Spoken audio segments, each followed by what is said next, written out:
Merci, Monsieur le Président.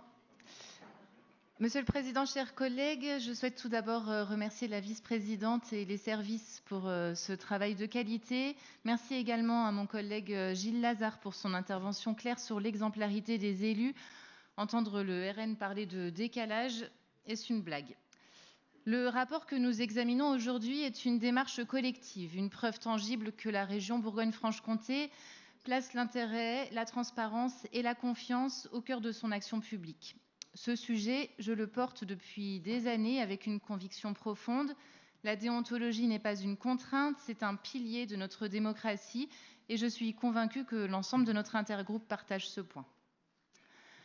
Elle garantit que chaque décision prise, chaque euro dépensé, chaque projet mené soit au service de l'intérêt général et non de l'intérêt particulier.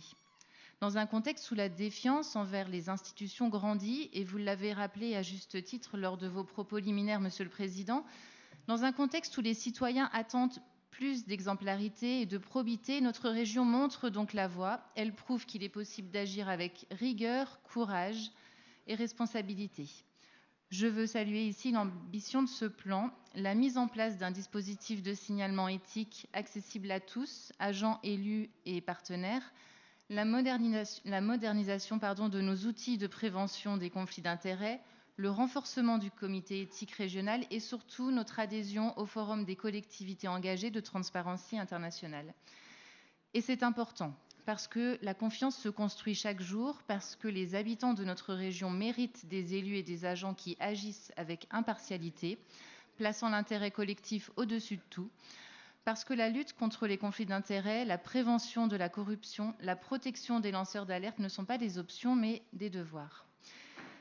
Je tiens à souligner un point essentiel, ce plan ne se contente pas de répondre aux obligations légales, il va bien au-delà, en associant Transparency International, en renforçant nos procédures internes et en garantissant la confidentialité et la protection de ceux qui osent alerter. Dans un monde où les tentations de l'opacité, du clientélisme ou de l'abus de pouvoir sont toujours présentes, notre collectivité fait le choix de la clarté, de la responsabilité et de l'exemplarité. Je vous remercie.